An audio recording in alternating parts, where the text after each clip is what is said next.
The titans of traditional finance have maintained their positions at the top through decades of fraud and manipulation, which is why the transparency and decentralization that crypto offers is such a massive threat to these big players.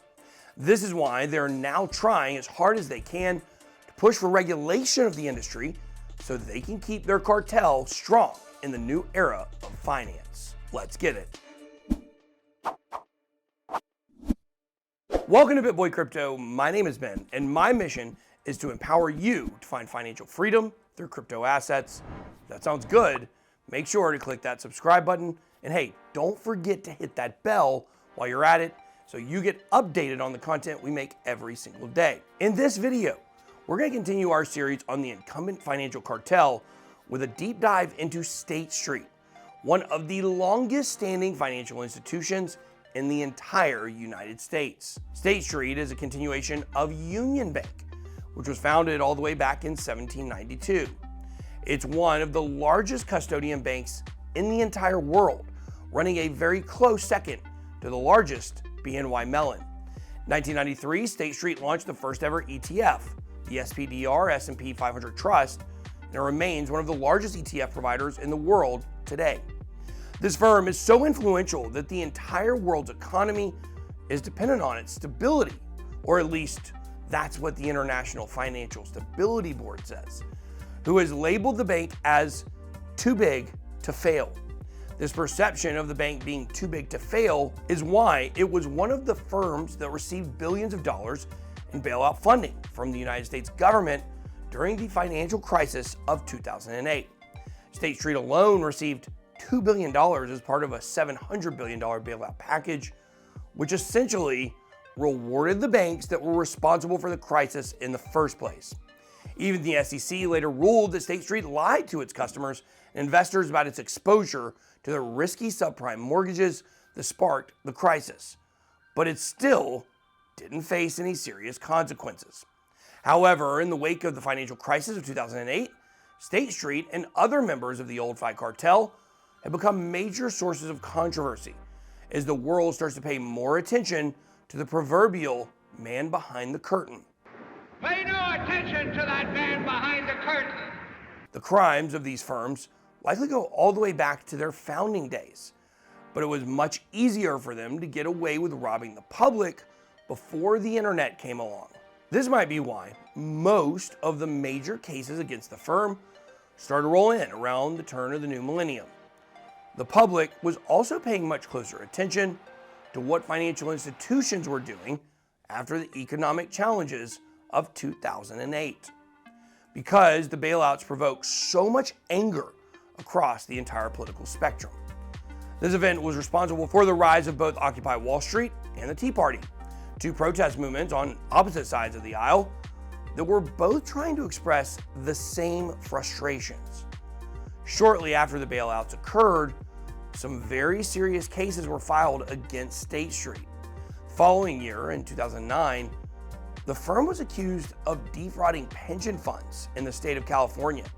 A lawsuit said that between 2001 and 2009, State Street defrauded the pensions of teachers and other public employees. The firm eventually settled with the SEC in 2016 and was forced to pay hundreds of millions of dollars as part of a private class action lawsuit. Then in 2011, two executives from State Street Global Markets were forced to resign from their positions after they were accused of securities fraud and wire fraud after years of skimming off the top of their customers' portfolios. It took 5 years before they were formally charged by the US Department of Justice, and then another 2-year legal battle before they were finally convicted. Over the years, the allegations of fraud and market manipulation have started to pile up against State Street. Like many other traditional firms, it's been going to great lengths to clean up its reputation. These big players in traditional finance have been positioning themselves as the defenders of the environment, who are fighting for equality.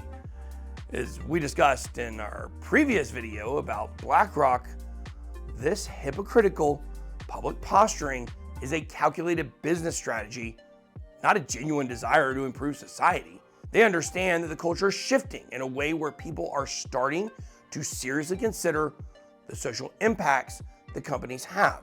So instead of being the targets who are under a microscope, these firms are seeking to be in charge of deciding who the bad guys are, which effectively makes them above the law.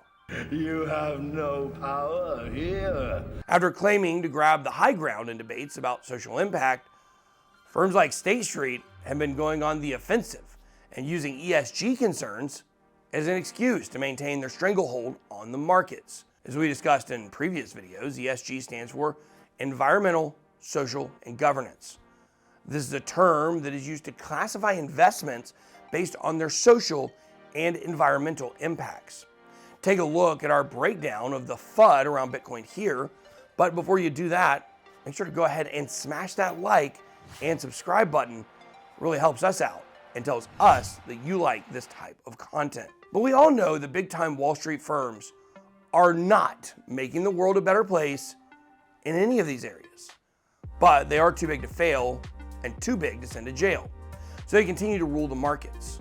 Some analysts have called the current situation a growing threat to shareholder democracy because the outsized portfolios of the financial cartel also give them an outsized share of the voting rights that push ESG proposals forward. While many involved with the ESG have very positive goals that most of us can agree with, the framework is being taken over by some of the most powerful organizations on the planet. And even the environmentalists who are active in the ESG movement have become wary of influence from these financial institutions. Knowing that State Street and other members of the traditional financial cartel have such strong influence over the ESG narrative, it's easy to see how they could use this as a weapon to fight against one of their biggest rivals, the growing crypto industry. It seems like this has already begun, with Bitcoin's proof of work mining algorithm becoming the central point of criticism. Many of these firms are telling the press that they won't make major investments in Bitcoin unless significant changes are made to reduce its energy use. But let's be real, State Street and the rest of Wall Street could care less about energy use or environmental impact. Just look at their other investments. They've not cut off investments to any energy companies during all this controversy. And they haven't stopped backing projects that devastate ecosystems to extract minerals and other valuable resources. So why are they singling out Bitcoin for criticism while conveniently overlooking these other companies in their portfolio? Well, I think the answer to that should be obvious. Comment below with a financial firm that you think we should look into next. That's all I got. Be blessed. Way out.